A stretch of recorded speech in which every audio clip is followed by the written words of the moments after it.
everyone, and welcome back to the Farm Ed podcast. My name is Danielle and I'm the Public Engagement Coordinator here, and today I'm very lucky to be joined by Pete Russell, founder of Ooooby.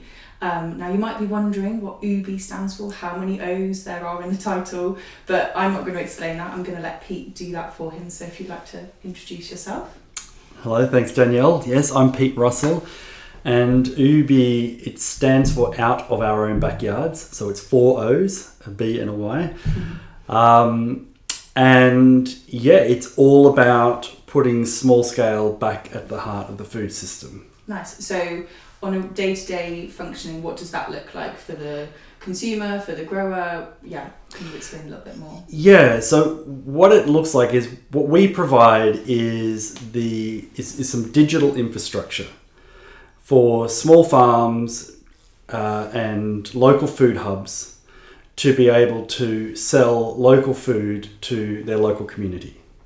So it's an online shop front that we can provide for a small farm or food hub under their own brand, as well as all of the administrative coordination of actually fulfilling those sorts of orders. Mm-hmm. So the whole idea is making it so that a farmer or a local food hub can look after a lot of customers with a lot less time than they would otherwise take, and that the customer experience is something that they're accustomed to when dealing with buying online. Mm-hmm. So it sort of lifts the standard so that small scale producers can have a sort of an even playing field when it comes to selling online. Yeah, I mean, that's brilliant because farmers and growers might not necessarily have the marketing experience or the time on their hands to sort out a route to take the produce to the consumer. So you're doing all the hard work for them. Yeah, and I mean the main functions that it satisfies are, one is the sales. So it's easy for customers to find their local producer or local hub. It's easy for the customer to be able to, add extra items, subscribe if they want to for a regular order, or just buy as and when they like. And then it handles all the transactions so that the customers only need to put their card details in once. And from there on, the system automatically just deducts payments as and when they fall due. Mm-hmm. So the farmer doesn't need to worry about chasing up money or anything like that.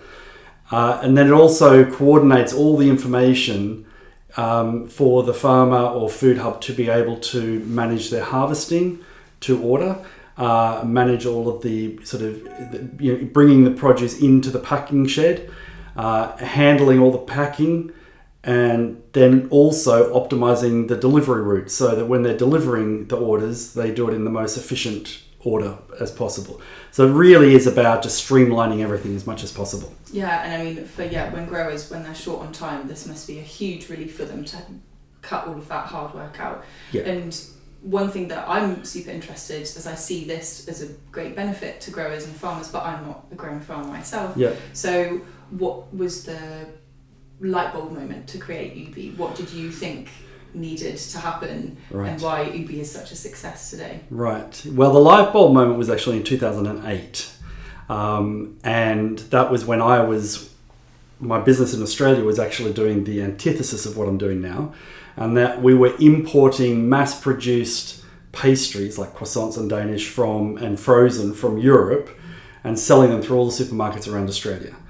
And it was a very lucrative business, but what I got to see during that time was how much the food system is not about nourishing or feeding people. It's just about extracting as much value out of the system as possible and giving low quality food at as high a price as the market will bear, and having everything as centralized as possible. So you've got very few players who have got the bulk of the market. And for a while, I was convincing myself that that's okay because we're making good money. Mm-hmm. But then when we had the global financial crisis in 2008, I got to see the real impact of large scale, economic shifts, as well as it sort of opened my eyes to the fact that large scale centralized food is too fragile to carry on into the future. And really what we need is the opposite. We need to find a way of making small scale food viable and helping small scale and regenerative type food reclaim the market share, because it used to have the market share. a long time ago, not even that long ago, a few generations ago, small scale and naturally produced food was the mainstream food. Yeah, I mean, farmers markets in the UK especially, we've just seen them disappear. Yeah. And I know that recently there's been a statistic released saying that 95% of the food that we buy comes from a supermarket. I mean, that wouldn't have happened even in 2008, maybe even, and it's... Yeah, it's been getting more and more extreme. Mm-hmm. The supermarkets came into effect in the sort of late 40s, early 50s. And they've just been progressively taking more and more market share. And for a long time, it was a nice balance. It was a balance between you had your small scale, still had a large share of the market, but the supermarkets gave a level of convenience and price that meant that we all had a great deal. But now what's happening is it's gone into overreach, and it's gone too far. And 95%, I mean, that's basically 100%, right? I mean, the amount, there are 500 million small scale growers in the world, right? That's a lot of people who are dependent on a very small slither of the market share, and it's got to change. Yeah, I mean, we see it here at Farm Ed. A lot of farmers come to us saying they'd love to grow regeneratively, they'd love to be able to get more for the produce that they're producing, because it costs a little bit more, but it's worth every single penny in the nutrients, in the processing, the farmer's pocket, and also the food waste at the end of the day. There's no plastic wrapping involved. Exactly. But their main challenge is that they don't know how to sell. They're fighting these supermarkets, the really, really large supply chains, and we try and provide help and resources for them to go. And we often mention Ooooby as a resource for them, but it's a challenge. And I think the big challenge is that what the supermarkets have been dominating is the customer experience, right? Meaning price, convenience mainly, and choice. And so unless you as a small scale producer can match that customer experience, then you're kind of beholden to having to sell through the supermarkets or through other outlets like that. What we're working on is being able to allow the farms and local food hubs be able to deliver the sort of customer experience that people want, so they can bypass the supermarkets and the customers can have an experience that they're used to or accustomed to. The reason that small scale and regenerative type food is usually considered expensive or premium is because if you look at a retail price of an item, typically through a standard supply chain, up to 80% of that price is supply chain cost. Wow. Right? So our whole angle on this is to say, well, what if what if we could cut the supply chain cost in half, because it's not going through so many hands and it's not going over such large distances, and it doesn't have packaging and everything like that involved because it's quick and fresh. What if we can cut the supply chain costs in half, and what if we can give that supply chain revenue to the farms so that they're getting 100% of the retail value themselves? Yes, they're having to do more of the packing and the delivering and the customer service and so forth, but that's where our system makes it so that they can do that without having to be experts in it. And so that they're getting extra revenue and they're augmenting their business model with being able to do more than just producing the food. They're able to sell and distribute the food without it being a major distraction to their primary business model. And so then what we can see is that the retail price doesn't have to be a premium price, while the farmer's still getting what they need to cover the cost of regenerative practices. Yeah, so I'm really interested in the consumer side of things, because we know that the farmers want to do better, and there's a growing wave of this regenerative agroecological growing practices, but it's the consumers that need to support that. So if I have never bought from an agroecological farm, or I don't know what that looks like, I'm solely used to walking into the supermarkets and coming back out with my weekly shop, what would you say the customer experience, how does it differ? Is it easier? Do you see the benefits to the farmer firsthand? What's the hook for those customers? Yeah, I think the hook is what's going to get their interest, and the hook is you get to buy direct from the farm, super fresh, super high nutrition. It's a much higher quality food. Most people want to buy direct. It's not a question of whether they want to or not. So the hook isn't the hard bit. What's the hard bit is getting them to come back and buy over and over again, and that comes down to price and convenience, right? And choice to a degree, right? Choice is part of convenience. So, the hook is being able to tell the story about their local farmer and how these people are the most important people in our lives because they feed us every day, and how by changing our shopping behaviours we can support a better food system, which is better for our health, better for the environment, better for local economies, better for our children. I mean, it's better in so many ways. But it's not so much the hook as in the keeping them coming back is the key. And so what then you need to demonstrate is it's really easy to shop online. It's the orders turn up on time, in full, super fresh and amazing. And it's really reliable, and actually it's better value for money. And it can be better value for money. It really can be. Like, number one, the food is better quality for the same price, or in some cases, you can, there's farms that they can have like second grade boxes and things like that, where you can get even better prices than you could get elsewhere. So, price isn't really a problem anymore if you're cutting the supply chain costs in half. And then convenience, if they can order on their phone and they can have it delivered to the door, that's about as convenient as you get. Yeah, I mean, I guess the COVID pandemic, firstly, showed how fragile the food system is, which you've already touched on, but also how we need to have convenience. And like, I even worked in a supermarket packing those online deliveries, and we were overrun with work because people like it. And I think that actually probably helped. Ooooby did it. Yeah. Well, it helped the whole sector. It helped all of the independent farms that were selling direct massively. Like, there was in some cases there was up to 4 or 5 times the demand that usual. Wow. But on average about 3 times what it usually was.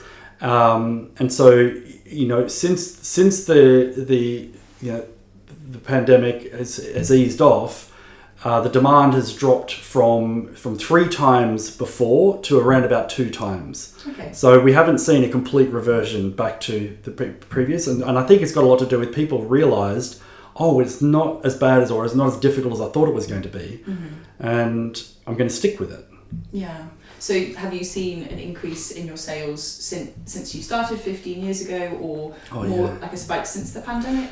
Yeah, absolutely. In fact, it's been day and night. Like, the first 10 years, it took us 10 years to get 3 hubs up and running. Wow. And then in the last 4 years, for the first 11 years, about 3 hubs up and running. In the last 4 years, there's now over 100.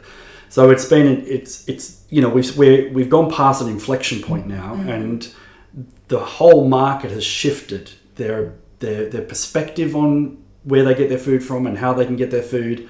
So where there's no question, we're going into a completely different era when it comes to food shopping. So how many customers do you know buy through Ooooby or through Yeah. So at the moment, there's over 12,000 active customers that are buying from independent farms that are using the Ooooby platform. There's over 35,000 deliveries a month happening right now. But that's growing at like 8% a month at the moment. It's in a very fast growth phase.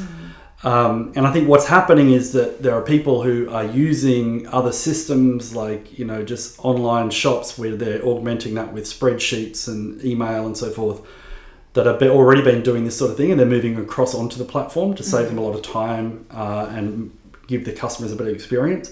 And then there's a lot more new entrants coming in. And these are people who are thinking, I don't want the life in the city anymore. I want to get some land. I want to start producing some food. But I need to know that I've got a business model that I can depend on, and that's what this provides: is a channel to market that is got good margins and and something they can depend on.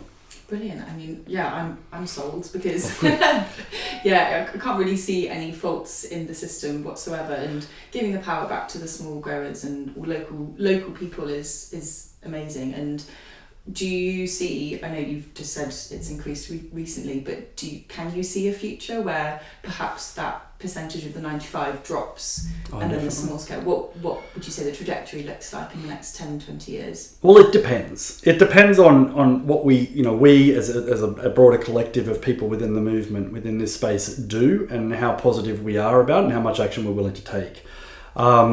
There is a target. There are a group of organisations that are all working together to target a 10% of the sales of grocery sales being locally produced. So right now it's around between 0.5% and 1%.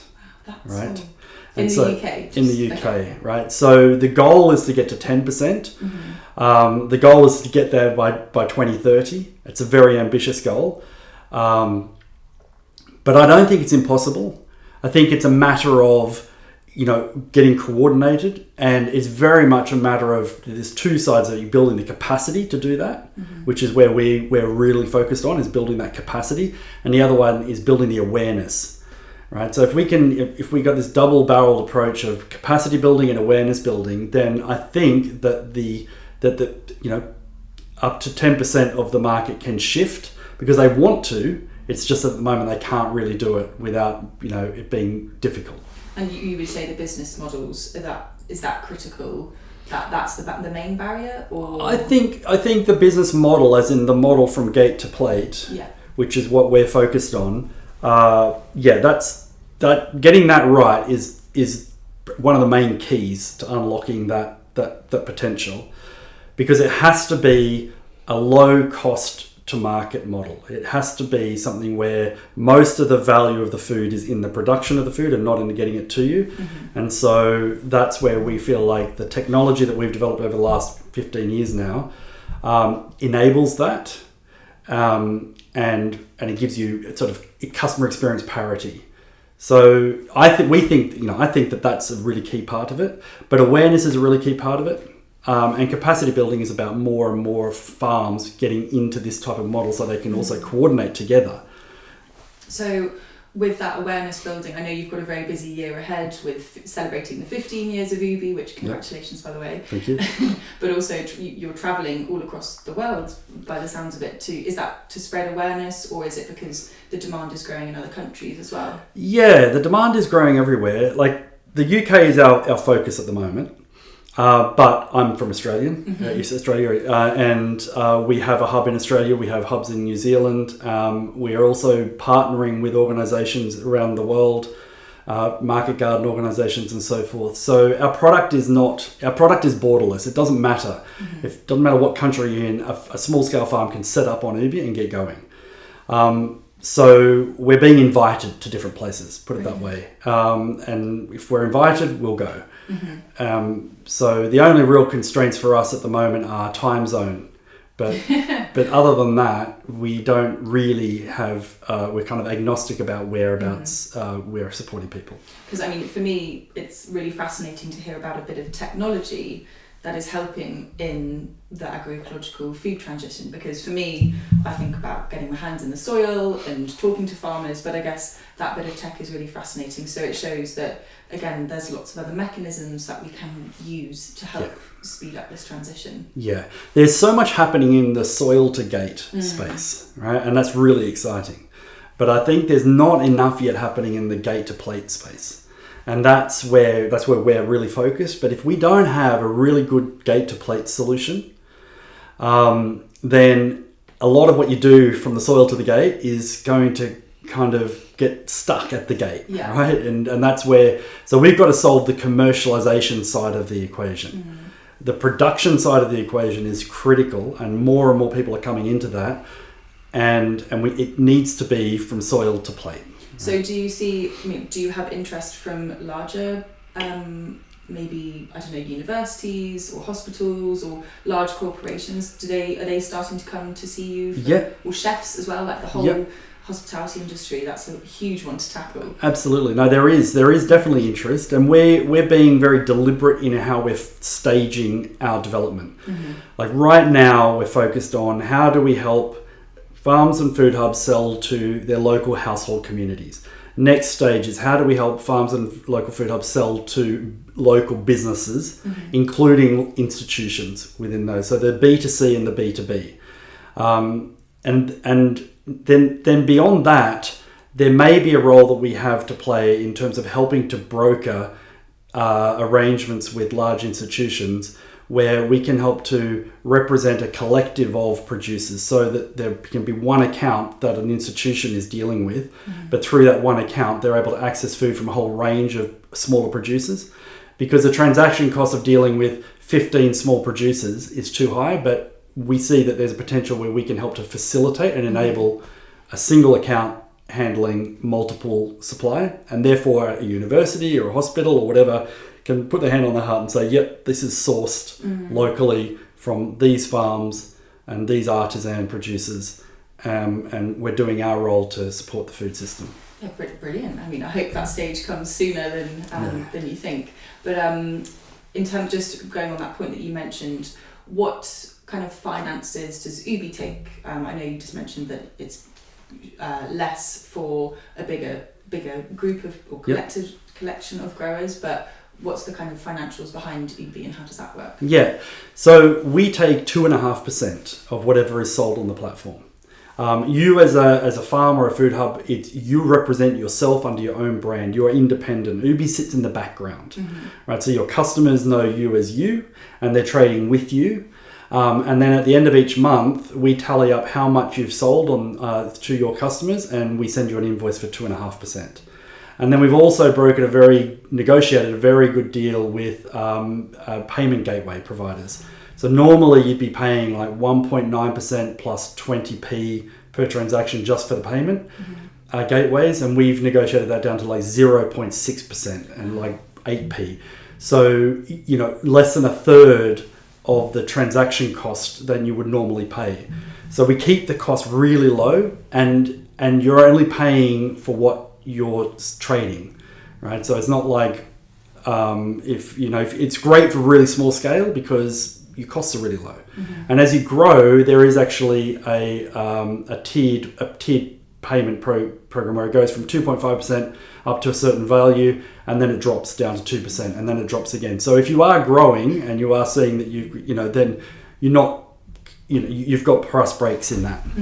I mean, yeah, compared to what was it, 80% that supermarkets take, or the supply chain? Yeah, it's at 2.5%. It's nothing really. So that's really nice to hear, and not taking too much.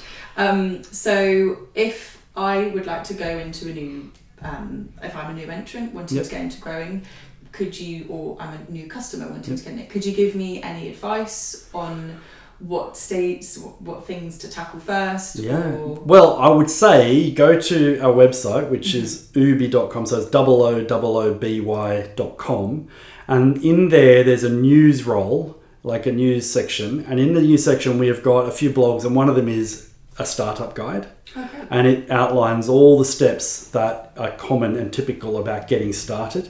And then there's also a blog around about the success metrics that you would want to get your head around.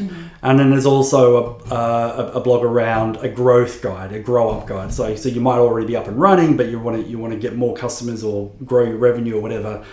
And probably they're the best places to go to get a rounded sort of advice around what to pay attention to, because there are a lot of ways of getting it wrong. And I think in the last 15 years, what we've figured out through lots of trial and error is, some good solid principles that you want to pay attention to so that your probability of success is high.